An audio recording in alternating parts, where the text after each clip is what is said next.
arcaica estariam de acordo com sua educação, um tanto limitada. De novo havia evidência de que os diversos controles possuíam um estoque comum de associações, o que dificilmente seria o caso, se tivessem personalidades separadas. Assim o imperador uma vez chamou Lodge de capitão, que era o apelido que Pinuit lhe dava, mas Pinuit nunca se superpôs ao modo de ser do imperador. Vários comunicadores mostraram um interesse um tanto marcado em roupas e chapéus, o que não poderia ser característica deles em vida, mas era característica da Sra. Piper.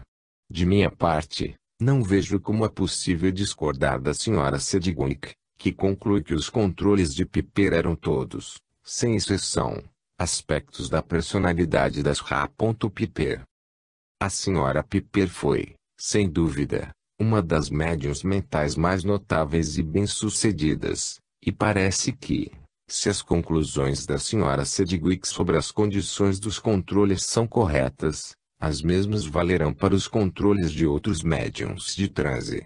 Infelizmente, não temos qualquer investigação das condições dos controles da Sra. Leonard comparáveis em âmbito e detalhe com o estudo maciço da Sra. Sedgwick sobre os controles de Piper. Numerosos trabalhos sobre o modus operandi da comunicação de transe através da Sra. Leonard, juntamente com observações relevantes de outros trabalhos, são sumariados e discutidos num valioso capítulo de Lectures on Psychical Research de C.D. Broad, 1962. Os controles da Sra. Leonard parecem ter sido em menor número que os da Sra. Piper. Feda ateve-se a seu posto ao longo de toda a carreira da Sra. Leonard, e tenho a impressão que tendiam menos adivinhações, a encobrir erros, dando testemunhos por uns dos outros, e a todo tipo de atividades que, exercidas pelos controles de Piper, levou a Sra. Sedgwick a vê-los como personagens teatrais num drama criado pela médium. Os controles de Leonard também ofereceram uma explicação algo mais coerente do processo de comunicação, se bem que não consigo, de modo algum, conciliar os dois, ou as suas diversas afirmações sobre como controlam o organismo do médium. No entanto, há sugestões de que, na mediunidade da Sra. Leonard, bem como na da Sra. Piper, está sendo elaborado um teatro em torno de eventos que, qualquer que seja sua natureza real, não são como se apresentam. Por exemplo, Feda sempre fala como se pudesse ver e ouvir diretamente os comunicadores cujas mensagens retransmite. Mas é muito que demonstra não poderem estas alegações serem aceitas integralmente. Assim, a Sra. W.H. Salter diz, de uma série de declarações feitas por Feda sobre um comunicador, que depois se disse sua mãe, Sra. V. Hall, muitas destas declarações são verdadeiras, contêm, porém, uma tal mistura de erros que dificilmente surgiriam se o conhecimento de Feda derivasse de qualquer imagem ou série de imagens claramente percebida. E de novo, a conclusão final a que posso chegar é que uma certa quantidade de informação verídica sobre minha mãe foi entretecida por Feda, numa figura imaginária de uma viúva velha, baseada em ideias preconcebidas do aspecto que tal quadro deveria apresentar. É claro, se deixarmos o topo da escala e dissermos a base, encontraremos médiuns nos quais há grande carência de elementos de informação verídica e uma predominância da imaginação. Um desses médiuns foi Ellen Smith, de Genebra, Catherine Elise Muller, sobre quem o psicólogo suíço Theodore Flournoy escreveu um notável estudo From India to Planet Mars, da Índia ao planeta Marte. A conclusão de Flournoy é que os controles de Ellen são construções de uma camada onírica um tanto infantil de sua personalidade, e, de fato, não estão separados de sua consciência por uma barreira impenetrável, mas ocorrem trocas osmóticas de uma para outra. Seria possível apresentar uma gradação de casos, desde não há elemento de verdade, digamos, os xamãs ou curandeiros que são controlados por animais ou deuses menores, passando por casos como Ellen Smith, onde há uma pequena mistura de verdade, Até casos como os da Sra. Piper e da Sra. Leonard, onde há bastante veracidade, e alegar que não descontinuidade que marque uma mudança, desde médiuns que, em transe, exercitam seus dons dramáticos, talvez ajudados pela pez, até aqueles que são possuídos por espíritos estranhos que operam seus corpos diretamente. Os processos psicológicos, em todos os casos, são basicamente os mesmos. Parece, portanto, que teremos de abandonar a ideia que os controles dos médiuns de transe são espíritos de mortos, temporariamente controlando um corpo vivo. Seríamos, então, forçados a adotar alguma forma da hipótese da superpez, para supor que a Sra. Piper e a Sra. Leonard eram capazes de injetar em suas representações dramáticas de vários mortos informação correta, obtida telepaticamente de pessoas vivas, ou clarividentemente de registros já existentes. A Sra. Sedgwick não pensava assim.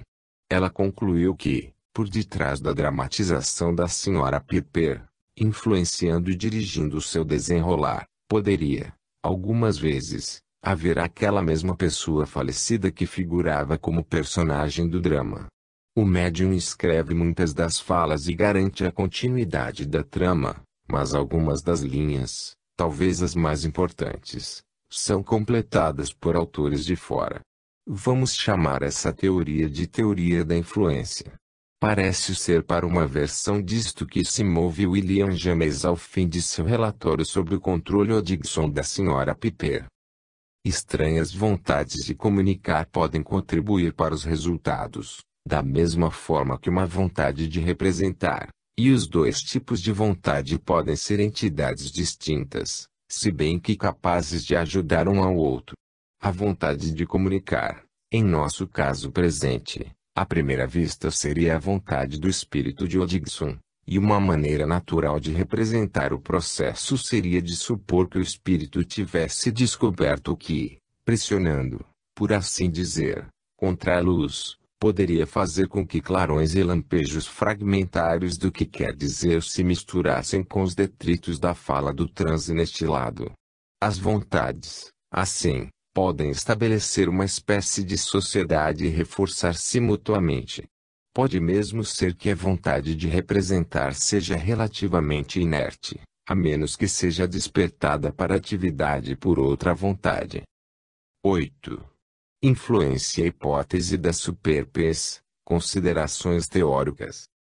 Se aceitarmos, tal como tenho certeza, que fraude e coincidência não bastam para explicar o sucesso de médiuns como as senhoras Piper e Leonard, e se concordarmos que a Sra. Sedgwick está correta em considerar as personalidades que se comunicam através de médiuns como facetas do próprio médium, temos em mãos não uma teoria de possessão ou controle direto por pessoas mortas, a que se opõe alguma hipótese de superpez, mas duas formas de teoria da pez, a superpez e a teoria da influência de que falei brevemente. A influência, quando ocorre, parecia envolver interação telepática entre o morto e o médium. Enquanto que os médiums que são influenciados podem, ao contrário, ou em acréscimo, ter uma consciência clarividente ou clareaudiente de pessoas mortas, podemos precisar ampliar a teoria da influência para acomodar isto. Como a pez é uma pedra de toque das posições pró e contra a imortalidade, começarei levantando a questão de como a pez deve ser concebida. Pode ser que a teoria da superpez e da influência não se harmonizem com o conceito de pez rumo ao qual somos compelidos. Minhas observações, necessariamente, serão breves, no limite da inadequação total, mas importante que eu levante certas questões, muito embora mal possa pretender resolvê-las. Num recente discurso presidencial à Associação Parapsicológica, Palmer distingue dois paradigmas, modelos ou padrões de pensamento, que os parapsicólogos aplicaram aos fenômenos psi, pes e pk. O primeiro é o que chama de paradigma da transmissão, presume que o psi envolve a transmissão de informação através de algum tipo de canal, de uma fonte para um receptor, pelo menos um dos quais é uma mente ou, de acordo com alguns obstinados, um cérebro. O segundo é o paradigma da correspondência, que ele acha mais difícil de definir. De fato, seria justo dizer que é simplesmente uma negação do paradigma da transmissão. O melhor que posso fazer para defini-lo positivamente é dizer que postula algum princípio que faz os eventos naturais coincidirem, num grau superior ao aleatório, dadas certas condições anteriores. O paradigma da transmissão. Este paradigma positivamente encontra sua maior dificuldade quando se tenta ampliá-lo para incluir os fenômenos da clarividência. A precognição é um assunto muito vasto para que eu trate a esta altura. Em termos do paradigma da transmissão, a clarividência deve envolver a recepção, por alguma espécie de percepção sensorial, de uma emanação distinta, de natureza desconhecida, do objeto que é clarividentemente percebido. Parece-me que as implicações dessa teoria só precisam ser apresentadas para serem decisivamente rejeitadas.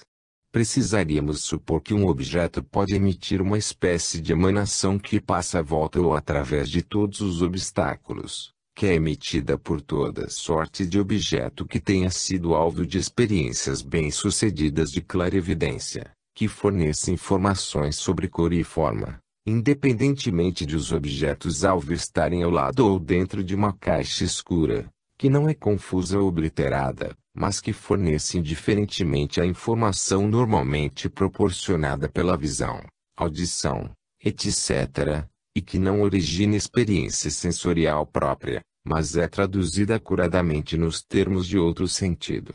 É impossível discordar do professor C. D. Broad quando diz, num artigo clássico sobre este tema, que tais teorias envolvem uma retirada muito pesada no banco da possibilidade. De início, poder-se-ia pensar que a telepatia, frequentemente concebida como rádio mental, concordaria melhor com o paradigma da transmissão que a clarividência. Mas não é o caso. Consideremos os seguintes pontos. 1. Se virmos a transmissão como mediada por qualquer forma de energia física, deparamos-nos com o problema de que a energia parece passar através de todas as barreiras materiais. Mas deveria também passar pelo cérebro e não se deter, como, por exemplo, as ondas de rádio são detidas pelas antenas. 2. Se, de novo pensando em termos físicos, supusermos que o resultado final do suposto processo de transferência de energia é produzir no cérebro receptor um padrão de atividade das células cerebrais, similar ao que obtém no cérebro do emissor, nos confrontaremos com a seguinte dificuldade: não há muita razão, como veremos no capítulo 13, para supor que o mesmo padrão espaço-temporal de atividades de células cerebrais necessariamente originará a mesma experiência em duas pessoas diferentes, ou ainda na mesma pessoa, em duas ocasiões diferentes. 3. Vamos deixar de lado a objeção anterior e presumir que, depois de algum processo de transmissão, o receptor percebe o que o transmissor está experimentando. Por exemplo, um amigo meu, certa noite, teve um sonho mau sobre seu pai. Sentiu que o pai estava para morrer, e ele mesmo sofreu a dor do ataque cardíaco do pai. Ninguém sabia que seu pai era cardíaco, mas o sonho revelou-se verídico. De fato, foi precognitivo, com antecedência de 24 horas, ponto que aqui omitirei. Podemos imaginar que, por algum processo desconhecido de transmissão e indução, ele poderia ter sido levado a sentir uma dor cardíaca semelhante à do pai. Mas como ele sabia que a dor refletia a de seu pai, e não a de qualquer das numerosas pessoas que naquele momento deveriam estar sofrendo um ataque cardíaco, ele não tinha tido experiência anterior das dores de seu pai. Para seu pai, claro, aquelas dores tinham algum significado. Significavam estou morrendo. O filho, porém, não captou o significado que as dores tinham para seu pai. Ele não pensou, estou morrendo. Ele pensou, meu pai está morrendo. O que não era o que seu pai estava pensando. Assim, como o filho soube interpretar a dor. Sabia porque, de uma estranha maneira, identificou-se com o pai, quase tornou-se ele. Mas que sinais podiam ser transmitidos, capazes de induzir tal estado mental nele, e como pôde ele reconhecer tal estado, dado que a não tinha, se bem que pudesse, experiência anterior de como era ser o seu pai? Em suma, o significado das dores cardíacas é algo que não poderia ser transmitido. 4. A maioria dos casos de telepatia espontânea não é, porém, desse tipo. Não são casos do receptor sofrendo uma experiência que espelha a do emissor. Tomemos o seguinte exemplo de um sonho recíproco citado pela senhora Sedgwick. Uma mãe com seu bebê doente no colo dorme e sonha que seu filho de 13 anos, na escola interna e com sarampo, queria apoiar a cabeça em seu ombro, mas não conseguia, por causa do bebê. Na mesma noite, o filho sonha que quer pôr a cabeça no ombro dela, mas encontra o bebê no caminho. A hipótese mínima aqui, sob o paradigma da transmissão, é que um dos sonhadores captou o sonho do outro, e teve um sonho correspondente. Mas considerem o que envolve esta hipótese, digamos, do ponto de vista do menino. A mãe, além de sonhar, deve ter transmitido a ele o seu sonho. Mas ele não sonhou o sonho dela, ela não sonhou que era sua mãe, segurando um bebê, e tendo um menino se achegando a ela. Nem, pelas mesmas razões dadas no item acima, está claro como ele pode ter associado qualquer significado a cópias das sensações de sua mãe, se ele sentisse. Talvez alguma parte do cérebro de sua mãe estivesse assistindo ao seu próprio sonho e transmitindo um relato codificado dele, cujo equivalente em palavras seria, eu, EMN, em tal e tal endereço, imã de FN, estou sonhando que. O menino, captando esta mensagem e decodificando-a, iniciou um sonho reciprocamente correspondente. Mas essa ideia não faz muito sentido. Qualquer código telepático desses teria de ser o equivalente funcional de uma linguagem, quiçá universal, teria de ser tão flexível quanto uma língua. E como uma língua teria de crescer continuamente com o equipamento conceptual de seus usuários. Pois não parece haver qualquer limitação das mensagens telepáticas que podem ser enviadas e captadas, além das limitações conceptuais de emissor e receptor. No entanto, este código não é ensinado e é raramente usado pela maioria das pessoas. Espero que estas poucas observações sirvam para sugerir que é difícil defender o paradigma da transmissão. Há, porém, uma variante deste paradigma que requer menção. Poderia ser chamado de paradigma da sondagem. Diz que o receptor não é um captador passivo da PES, mas ativa e continuamente sonda aquelas partes do ambiente que lhes são acessíveis por PES. Uma ideia assim parece essencial para explicar a clarividência, que não dá informações inúteis sobre uma seleção aleatória de negócios físicos, mas informações essenciais para os interesses do captador. A doutora Louise Rini acha que uma ideia semelhante se impõe em relação à telepatia, principalmente em casos de chamado a mensagem telepática toma a forma de um chamado audível, quando o suposto transmissor não chamou e nem pensou no receptor. A telepatia, na opinião dela, é leitura do pensamento, e não transferência de pensamento. A noção de sondagem seria aceita se envolvesse algum processo ativo de seleção entre informações conflitantes, onde as informações são concebidas segundo o paradigma da transmissão. Essa noção é legítima, mas naturalmente desde que o paradigma da transmissão esteja errado. Mas há uma tendência semi-oculta para transformar a ideia em algo bem diferente disto. A sondagem, por vezes, parece ser implicitamente vista como, no caso da telepatia, um conhecimento direto e imediato dos estados mentais de outras pessoas, ou, no caso da clarividência, uma espécie de distensão da mente para captar, ou aprender, um assunto físico distante.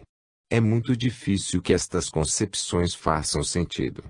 Primeiro, tomemos essa visão da clarividência. Em termos da mesma, A mente clarividente se parece com uma ameba. Pode se deslocar em torno de obstáculos e agarrar alvos atrás deles. Pode captar as faces de objetos que estão inseridos nela, provavelmente fluindo através deles. Pode infiltrar-se em caixas lacradas ou casas fechadas. Diversamente de uma ameba, pode operar em qualquer escala. Pode captar cartas de baralho, palavras impressas, e até, em algumas hipóteses, a condição de um circuito eletrônico ou de células nervosas do cérebro. Pode igualmente captar um retrato, a mobília, a fachada de uma casa, o panorama visto de um morro. Opera usualmente sobre a superfície dos objetos, mas, sem dúvida, poderia operar igualmente bem em seu interior. Pode ser funcionalmente equivalente a qualquer sentido. Pode, enfim, fazer qualquer coisa. Daí a ideia de apreensão não ter nenhum valor explicativo. A noção de sondagem telepática, um conhecimento direto e seletivo das mentes das outras pessoas, não fica em situação melhor. Não faz sentido falar em consciência direta das experiências alheias. A única consciência que se pode ter é das próprias experiências, o que é um fato lógico, mais que factual. Não se pode romper o círculo da própria consciência para entrar no de alguém mais. Qualquer experiência que uma pessoa tenha é sua, e não de outra pessoa. E, de qualquer modo, fica óbvio, pelo que foi dito acima, que, na maioria dos casos de telepatia espontânea, a experiência do receptor não reflete diretamente a do transmissor. Outra razão pela qual o conceito de sondagem em telepatia subrepticiamente ganhou terreno é porque parece ser ingrediente essencial para a hipótese da superpes. Pois esta hipótese precisa supor que o médium tem acesso às memórias de pessoas distantes, mesmo quando estas memórias não estão ativadas, isto é, presumivelmente não estejam gerando sinais telepáticos.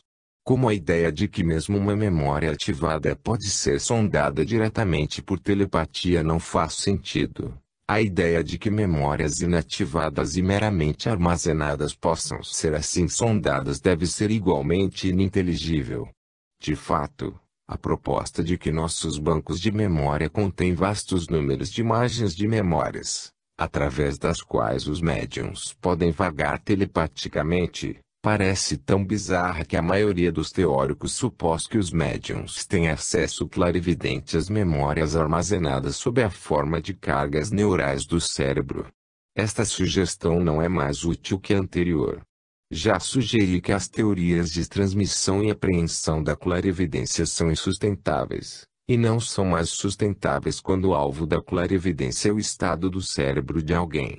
Ademais, argumentarei no capítulo 12 que a noção de um banco de memória, contendo representações codificadas de nossas experiências passadas é incoerente, qualquer que seja a forma sob a qual apareça, e não pode explicar nossa capacidade de lembrar.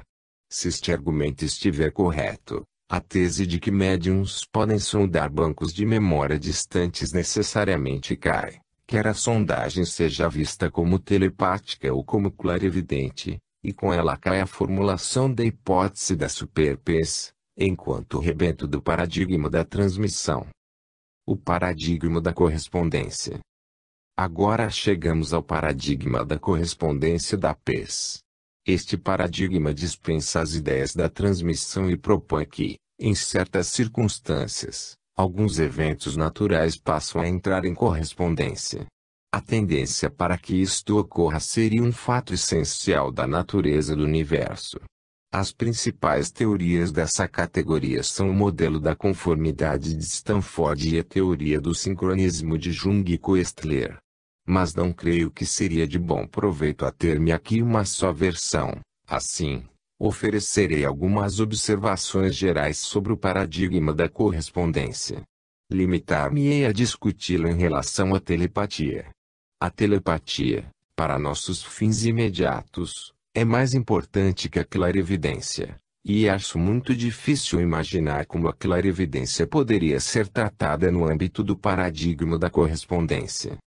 No que concerne à telepatia, Um enfoque de correspondência poderia ser mais ou menos o seguinte: sob certas condições, os processos mentais e também as ações de dois indivíduos podem, sem qualquer explicação ordinária, de tempos em tempo, entrar em correspondência, de tal modo que, se um deles desenvolver uma dor no joelho, o outro também sentirá esta dor. Se um se sentir deprimido, o outro também se sentirá. Se um tiver uma música que não lhe sai da cabeça, o outro vai assobiá-la, e assim por diante.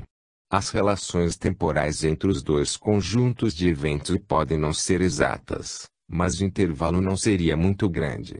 Poder-se-ia supor que a ocorrência de tais correspondências é simplesmente característica de muitos sistemas muito complexos, assim como os cérebros, e não é suscetível das ulteriores explicações, além do que, os sistemas aparentemente separados, de alguma maneira que não compreendemos, são partes de um sistema ou sistemas maiores e mais fortes. As condições supramencionadas podem incluir fatores como as mentes de um ou ambos estarem em estado relaxado, isto é, receptivas a pensamentos aleatórios, as duas pessoas já tendo muitas associações e hábitos de pensamentos em comum, e a presença de vínculos emocionais e fatores motivacionais. Estou longe de ter certeza se posso extrair algum sentido destas ideias. Mas se vamos considerá-las, precisamos nos estender um pouco sobre elas, e suponho que as correspondências não serão apenas de conteúdo sensorial ou de estado emocional, de fato, não muito comuns, mas correspondências a nível proposicional ou conceptual. Parece que isto aqui é preciso para explicar os casos nada incomuns de telepatia por sonhos nos quais é mais semelhança de tema do que de detalhes do conteúdo do sonho, e também para explicar casos, assim como o do menino que queria reclinar-se no ombro da mãe, citado anteriormente, em que duas pessoas têm sonhos recíprocos ou complementares. Por exemplo, se Jack sonha estar beijando Jill, o sonho recíproco de Jill não será de que ela é Jack está beijando um simulacro de si mesma. Ela estará em pessoa e será beijada por Jack. Aqui seria preciso dizer que as mentes de Jack e Jill correspondem. Alguns diriam sobrepõe-se, sobre uma ideia ou conceito subjacente, que poderia ser expresso como Jack beijando Jill em casos mais complexos, Jack beijando Jill na colina e pro diabo o balde d'água, e que a consciência onírica de cada um elabora este tema individualmente. Porém, isto só poderia acontecer em termos do conhecimento e do equipamento conceptual que os sonhadores já tenham. Muito mais poderia ser dito pró e contra estas noções. Mas, para fins imediatos, a questão importante é como a hipótese da superpes poderia viver com os limites do paradigma da correspondência deste modo concebido. Não se deve excluir totalmente a hipótese. Todo tipo de correspondência estranha poderia ocorrer entre os pensamentos de quaisquer duas pessoas, mesmo separadas no espaço e no tempo. No entanto, aprecia-me nada improvável que, dentro do paradigma da correspondência, a teoria da superpes sequer poderia decolar. Pois o paradigma da correspondência não é um paradigma cognitivo, não há dúvida quanto à possibilidade de uma pessoa sondar, ou ter consciência direta de eventos no cérebro ou na mente de outra, e a ideia que, acima de tudo, levou as pessoas a encararem seriamente a superpes é a ideia de que um médium poderia folhear as memórias de outra pessoa, e fazer uma seleção de suas memórias. Pois se você pode vistoriar a memória de uma pessoa, por que não de outra, e mais outra, até que tenha a informação que deseja? As correspondências, porém, só podem existir entre eventos mentais, mesmo que sejam redutíveis a processos cerebrais. As correspondências poderiam apenas concebivelmente envolver eventos em fluxos dissociados da consciência ou subconscientes, mas não poderia estar entre eventos na mente de uma pessoa e memórias inertes no banco de memória da outra. Pois, na ausência de sondagem, Não haveria princípio pelo qual uma das inumeráveis memórias codificadas em A fosse selecionada para causar um efeito correspondente nos eventos correntes na mente de B. A única forma possível de seleção seria ativar a memória. Mas, porque o evento na mente de B não se ajustaria a qualquer memória de que representasse a informação que B precisa. A necessidade de B é que é o princípio de seleção. Sugerir isso e dotar a mente de B de um poder de discriminação seletivo das memórias de A, e que seja apenas um disfarce para a sondagem. Seria possível continuar debatendo estes assuntos mais ou menos de um modo ilimitado, mas não vejo a hipótese da super-P tornar-se mais plausível no esquema do paradigma da correspondência. Recapitulando, distingui dois tipos de teoria sobre como os médiums mentais, especialmente os de transe, conseguem seus sucessos. Ambas envolviam atribuir-lhes P's. Uma teoria, a da super-P's, sugere que eles obtenham toda a sua informação sondando telepaticamente os bancos de memória dos vivos, sondando arquivos por clarividência, etc. De acordo com a outra teoria, as pessoas desencarnadas, por vezes, podem influenciar o curso e o conteúdo das comunicações mediúnicas por um processo presumivelmente telepático, que batizei de influência. Depois delineei dois enfoques sobre como se concebe a questão da PES. Segundo Palmer, chamei de paradigma da transmissão e paradigma da correspondência. Argumentei que o paradigma da transmissão é incoerente, e que não faz sentido a super-P's com qualquer dos paradigmas. Resta-nos perguntar se a teoria do eclipse fica em melhor situação. Influência. Parece-me que esta teoria poderia ter expressão inteligível tanto dentro do paradigma da transmissão quanto no da correspondência. Sua expressão mais direta seria em termos da transmissão. Precisaríamos supor um receptor grandemente passivo, o médium, cujo fluxo de pensamento e ação seja estável o bastante para ser dirigido e influenciado pelos esforços de um transmissor ativo, geralmente desencarnado. A relação entre eventos na mente do transmissor e na do receptor poderia, em casos favoráveis, ser bem direta, de modo que, quando o transmissor pensasse em determinada palavra ou pessoa, ou cena, a mesma viesse à mente do receptor. Não seria, porém, tão fácil explicar, dentro do paradigma da transmissão, como o desencarnado toma consciência e fica capacitado a responder ao que é dito e feito nas vizinhanças do médium. Infelizmente, segundo minha argumentação, o paradigma da transmissão é insustentável em outras bases, e o da correspondência não dá a explicação tão simples do suposto processo de influência em termos gerais. É claro, poderíamos supor que o fluxo de pensamento e ação de um médium é tão flexível e rápido para corresponder com o de outra pessoa, que uma influência desencarnada esperta pode explorar este fato para dirigi-lo. Mas surgem muitos problemas sem soluções simples. No começo do capítulo sugeri que em casos de, por exemplo, sonhos recíprocos, precisamos postular correspondência em relação a alguma ideia geral, que cada participante elabora à sua moda. A influência, porém, no todo, exigiria correspondências muito mais específicas. O que determina, num dado caso, o nível de generalidade ou especificidade das correspondências. O que determina também qual mente influi na outra. Deveríamos invocar motivação, concentração, atenção, necessidade, propósito, fatores de personalidade, desempenho de papel, etc. Atualmente, não há respostas claras para isto.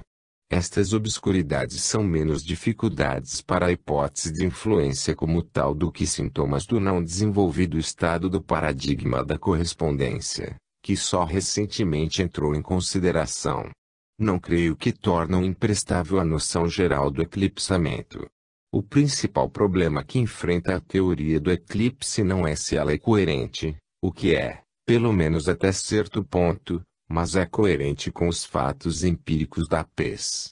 Pois é básica a toda a teoria, a ideia de que o transmissor, ou parceiro dominante na relação de correspondência, por alguma espécie de concentração ou esforço, pode influenciar diretamente o curso dos pensamentos do receptor ou médium, bem como suas ações.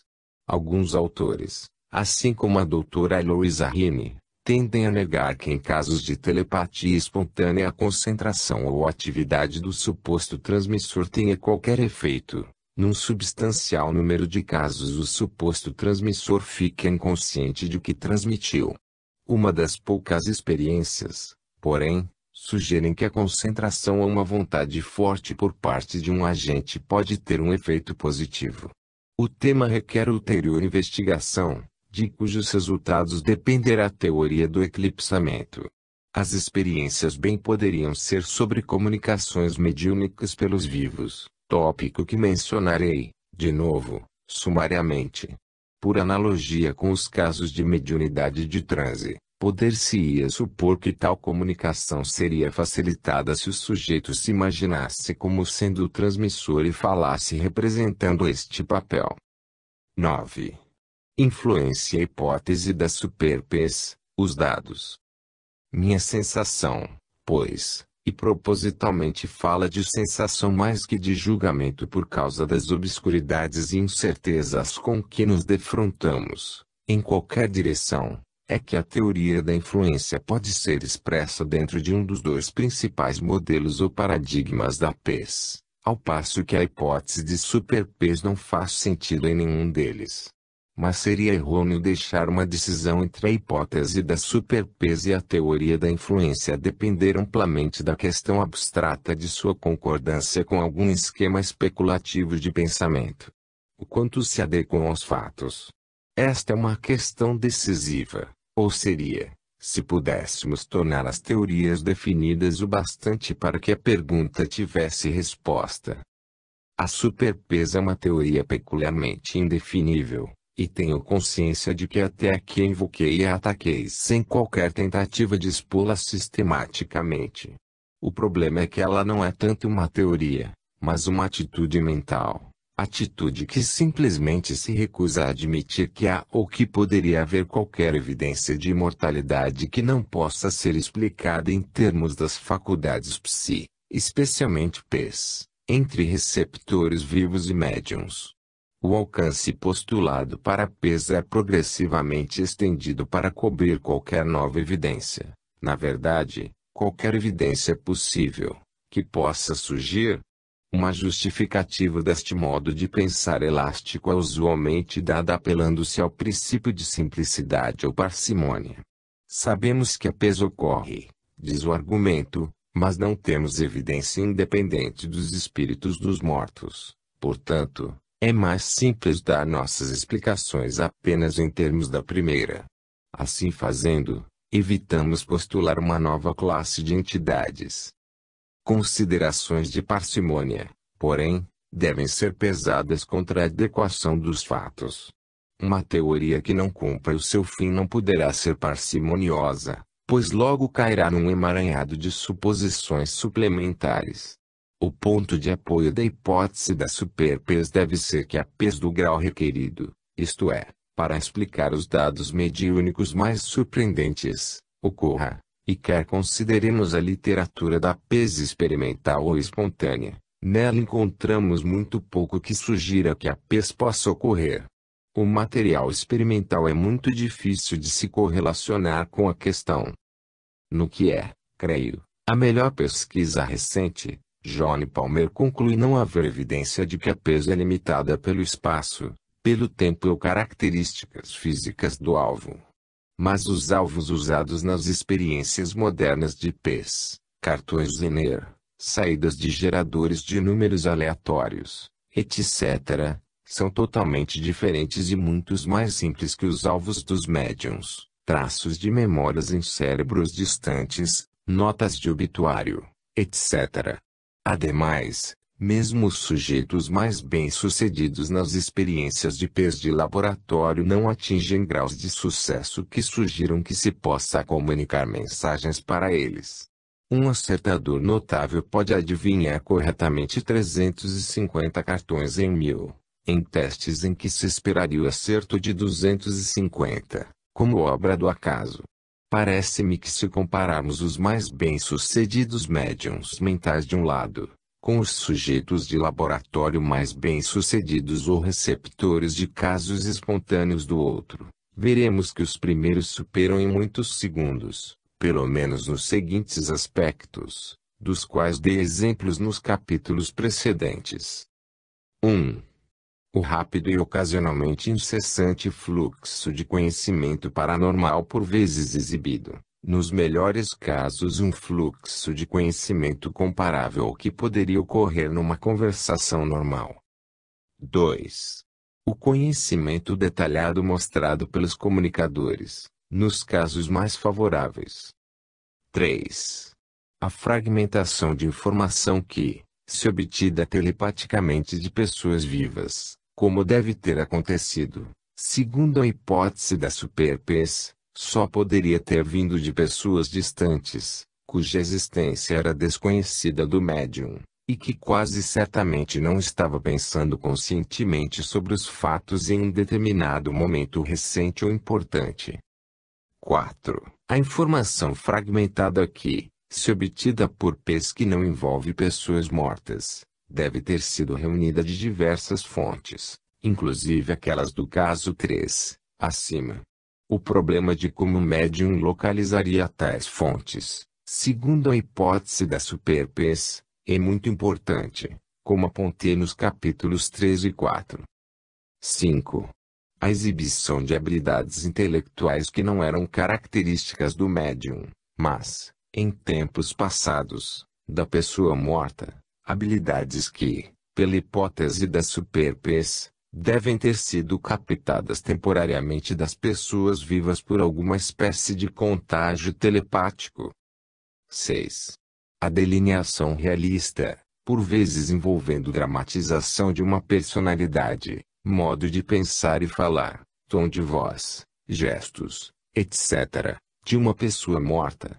A capacidade de personificar um indivíduo sendo uma habilidade que não poderia ser captada telepaticamente de pessoas vivas. Argumentei sobre isto no capítulo 6. 7. A coordenação da pes de vários sensitivos, de modo que, embora as produções de cada um não façam sentido isoladamente, quando tomadas como um todo, constituem um padrão significativo. Acrescentemos estas considerações o fato de que os médiuns que estão em contato com os mortos, ou transmitindo mensagens deles, exibem essa pes sem paralelo e não costumam se destacar em testes de pes. E aqui teríamos um argumento formidável contra a hipótese da superpes, aplicada ao melhor material mediúnico. Nada do que aprendemos sobre pes até agora nos autoriza a alegar que a pes faça o que a hipótese da superpes dela requer. A evidência da superpes. Assim, podemos rejeitar decisivamente as hipóteses de superpes? Infelizmente, nada na parapsicologia é nítido ou definitivo. Deixei de mencionar mais dois fatores relevantes para a questão.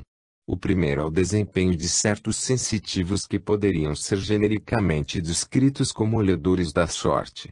As investigações mais frequentemente citadas são as de um médico francês, Yosti, diretor do Institut Métapsychique de Paris de 1926 a 1938.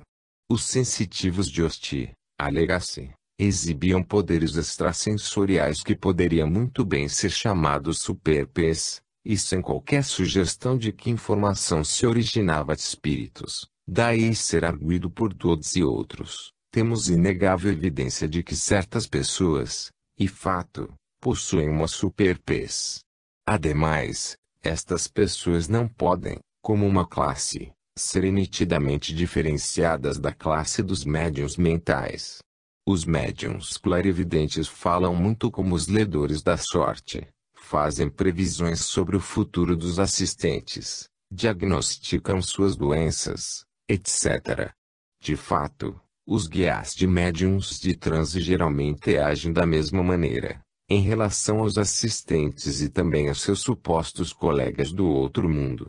Segue-se que a diferença entre ledores da sorte e médiuns mentais não é que estes tenham uma fonte de informação que os outros não têm, as pessoas mortas, mas que os segundos dramatizam o que vem a saber pelas suas superpes, como se fossem mensagens dos que partiram. Argumentos similares foram apresentados, por exemplo, por Andrew Lang, em relação aos feitos de adivinhos de bola de cristal ou cristalomantes, mas vou omitir isto, pois os casos parecem quase iguais. Como era, então, o desempenho dos sensitivos de Osti? Parece que ele descobriu várias pessoas. A França tem uma longa tradição quanto a isso, e passou a arranjar sessões para conhecidos seus, e tomava notas, ou dava ao sensitivo um objeto que fora vestido ou carregado pela pessoa sobre quem se desejava informação. A senhora Piper, como muitos médiuns, por vezes recorria a tais prendas ou objetos psicométricos. Os objetos pareciam de algum modo ligar o sensitivo à pessoa ausente, mas seu uso não era essencial. Normalmente bastava que Osti pensasse na pessoa alvo ou entregasse ao médium uma fotografia. Citarei textualmente o perfil feito por um sensitivo a respeito de uma certa M.F., sobre quem Osti não sabia quase nada, mas em quem estava pensando. As omissões, representadas pelas reticências, são do próprio Osti. É uma mulher de cabelos castanhos, bonita, positivamente bonita. Acho que é franca e sincera, mas sabe agir de maneira diferente, ocasionalmente. Ela é alegre, amável, simpática, às vezes entra em depressão, e, em seguida, fica exuberante. Tem tendência a estes altos e baixos, como se houvesse duas naturezas nela. Ela tem muita força de vontade. Muito embora nervosa, pode controlar a si mesma. Ela sabe para onde vai.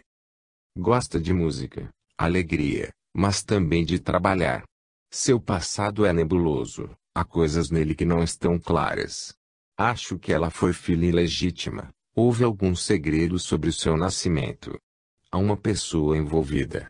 Poderia ser o pai dela? Seu pai parece ter sido uma personalidade conhecida, uma pessoa importante. Há uma viúva. Sua mãe era uma viúva quando a filha nasceu. Foi atendida por pouquíssimas pessoas. Foi um nascimento difícil. Havia um médico e um padre. Sua mãe teve outros 2 filhos. Ela era uma mulher leviana, tinha amantes. Não valia muito. Ainda é coquete e não se importa em ver sua filha. A pobre criança vivia longe da mãe.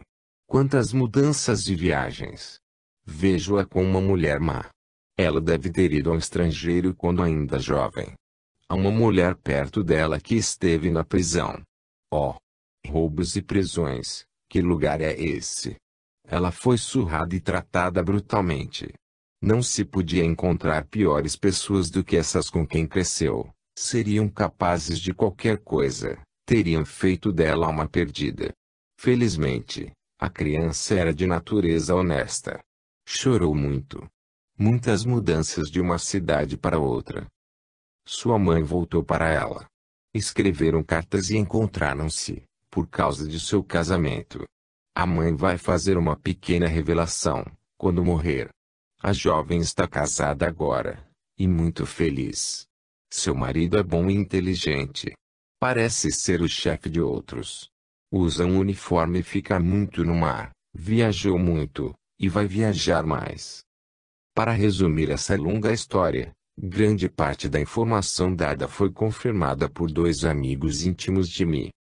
Mas quase nada disto era conhecido do assistente, Osti.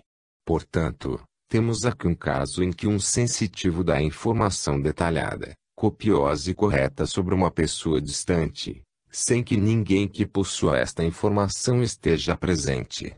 Em um ou 2 dos casos de Osti, além do mais, foi dada a informação correta que provavelmente não era conhecida de nenhuma pessoa distante, nem estava contida em qualquer registro escrito ou documento que fosse acessível à clarividência.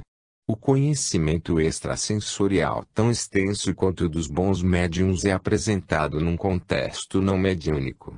A hipótese da superpes, que parecia em má situação há alguns parágrafos, agora começa a tornar uma cor mais saudável, ou a tomaria, se o trabalho de Osti estivesse acima de qualquer crítica. Infelizmente, os critérios de evidência e apresentação de Osti, os dois são dificilmente separáveis, deixam muito a desejar. Está claro, por exemplo, que os casos que ele realmente apresenta são apenas uma seleção muito limitada de uma quantidade indefinidamente maior de material, muito do qual representava os erros e confabulações de seus sensitivos. Até mesmo seus relatórios de casos individuais são mutilados e fortemente abreviados, e não temos como saber o que foi deixado de lado.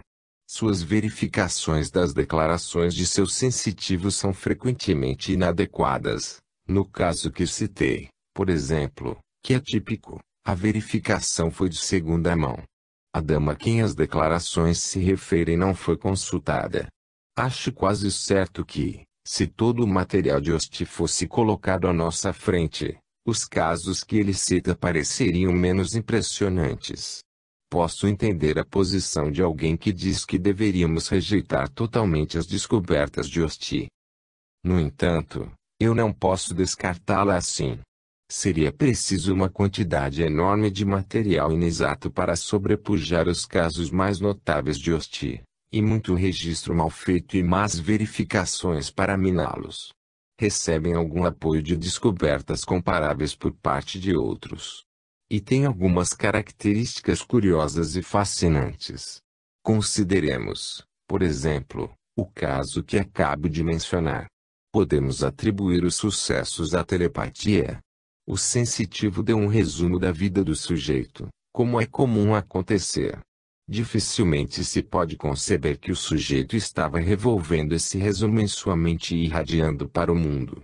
Nem se pode plausivelmente supor que o sensitivo rapidamente sondou a memória de seu sujeito à distância e extraiu dela, imediatamente, a série de fatos gerais requeridos, especialmente se se acrescentar que em muitos casos este tipo de resumo continuava para o futuro.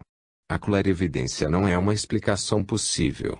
Não se diz que os principais fatos da vida do sujeito estavam registrados fisicamente em qualquer lugar. Parece-me que o que temos aqui não sugere um conhecimento telepático da memória do sujeito, sugere aquisição direta, o que quer que isto signifique, de conhecimento proposicional sobre o sujeito. Se entendi as observações um tanto vagas de Osti, esta é a espécie de conclusão a que ele também é levado. Ele assinala que as visões e imagens que passam pelas mentes de seus sensitivos não podem ser encaradas como percepções de pessoas distantes, cenas, etc. São frequentemente simbólicas, e a mesma informação pode se apresentar ao mesmo sensitivo sob numerosos disfarces diferentes. É como se o que o sensitivo capta estivesse num nível conceptual, nível de conhecimento proposicional ou factual, que o sensitivo então traduz na linguagem das imagens sensoriais. Não tenho certeza se essa espécie de aquisição de conhecimento se adequa às categorias convencionais de Pes. O conhecimento, deve-se salientar, se refere principalmente a pessoas, notadamente diferente do conhecimento que, por exemplo, os sujeitos das experiências de adivinhação de cartas apresentarão. Voltando ao meu tema principal, se, e é um se bem considerável, aceitarmos uma percentagem apreciável das descobertas de Osti, não pode restar muita dúvida de que a hipótese da superpes deve, no que concerne ao material mediúnico, parecer muito mais plausível. O abismo entre o que os médiuns podem fazer e a pes, chama isto pes na falta de melhor nome, foi apreciavelmente estreitado. O quanto foi estreitado tentarei agora determinar. Devo enfatizar aqui que não creio que as descobertas de Osti tornam a hipótese da superpes mais plausível, pelo menos no que concerne aos casos de aparições, discutidos nos capítulos finais deste livro, ou aos casos de reencarnação, que serão discutidos no capítulo 12. Os sensitivos de Hoste eram claramente pessoas com habilidades muito inusitadas, ao passo que há muito a sugerir que os percipientes de aparições verídicas e as personalidades reencarnadas, nos casos mais notáveis, não são especialmente dotadas de tais dons. Disse, há algumas páginas, que deixei de lado dois fatores de minha avaliação preliminar da Super-P's. O primeiro foi o desempenho dos sensitivos, como aqueles estudados por Hoste. Agora, passo ao segundo, que é a evidência de que médiuns de fato incorporam, em suas representações de pessoas falecidas, a informação obtida por P's dirigida sobre pessoas ou eventos deste mundo. Citei anteriormente alguns casos em que a senhora Piper, aparentemente, tinha feito isto, e houve acontecimentos semelhantes com a senhora Leonard. Por exemplo, numa noite, a senhora Salter ouviu, numa conversa, uma história sobre um homem que usava vários pares de calça, uns sobre outros. No dia seguinte, seu pai, o falecido professor W. Hall, comunicou-se através da senhora Leonard, e erroneamente afirmou que ele, certa feita, vestirá 2 pares de calça. Deve-se fazer alguma concessão na avaliação de tais exemplos, ao acaso, em quantas ocasiões os assistentes ouvem, antes das sessões, histórias estranhas que não foram repetidas na sessão seguinte. O falecido Dr. S.G. Sol alegou ter impedido um comunicador fictício de sua própria invenção, a senhora Blanche Cooper, famosa médium londrina. Sol inventou fatos sobre este controle, John Ferguson, antes de uma sessão, e estes fatos foram-lhe repetidamente comunicados, sem ambiguidades. Assim, temos a evidência aparente de que pessoas, apresentando-se como médiuns, de diversas maneiras, podem exercer poderes de P's tão notáveis que poderiam ser chamados super-P sem haver a menor sugestão de que informação é fornecida por espíritos. B. Evidência de que médiuns podem incorporar em suas representações de falecidos informação adquirida por telepatia com os vivos ou por clarevidência do mundo físico. Juntando A e B, temos a possibilidade de que os médiuns utilizem a super-P's em suas representações de comunicações com os mortos. E, de fato, há um caso em que isto parece ter acontecido. Este caso, o caso Gordon Davis, foi registrado por Sual durante suas sessões com a senhora Blanche Cooper. Em linhas gerais, é o seguinte: a 4 de janeiro de 1922, uma comunicador que dizia chamar-se Gordon Davis começou a falar em voz alta e clara. A senhora Cooper era uma médium de voz direta. Gordon Davis era um colega de escola que Sual acreditava ter sido morto na Guerra Mundial. O comunicador não afirmou ter sido morto, mas disse: minha pobre esposa é agora minha única preocupação, e o bebê. Referiu-se correta e inegavelmente a assuntos relativos à sua antiga amizade, e usou termos característicos do verdadeiro Gordon Davis. Em 2 sessões subsequentes, um controle regular da senhora Cooper, descreveu em considerável detalhe certas características externas da casa de Gordon Davis, e fez algumas referências específicas à mobília, quadros e enfeites dela. Em 1925, Sual soube que Gordon Davis ainda vivia, e foi visitá-lo. Descobriu eu muito do que nada dissera sobre a casa e seu conteúdo estava certo, mas Davis, sua esposa e o bebê só tinham se mudado para lá 1 ano depois das sessões. O diário de Davis mostrou que, na época das sessões, estivera entrevistando clientes, era corretor imobiliário. Parece que aqui temos a construção de um comunicador mediúnico por meio de telepatia com o assistente, mais telepatia precognitiva ou clarevidência relativa à pessoa distante. Super-P's parece um termo adequado para descrever o que aconteceu, e, se pode ocorrer neste caso, por que não em outros que foram apresentados como evidência da imortalidade? pois os casos de Osti e outros semelhantes mostram que muitas pessoas além da Sra. Cooper podem exercer uma superpes. As considerações apresentadas bastam para tornar a superpes de novo plausível, e tornar a teoria da influência, com suas implicações de imortalidade, desnecessária? Acho que não, pelas seguintes razões. 1. Deve ser concedido algum peso às críticas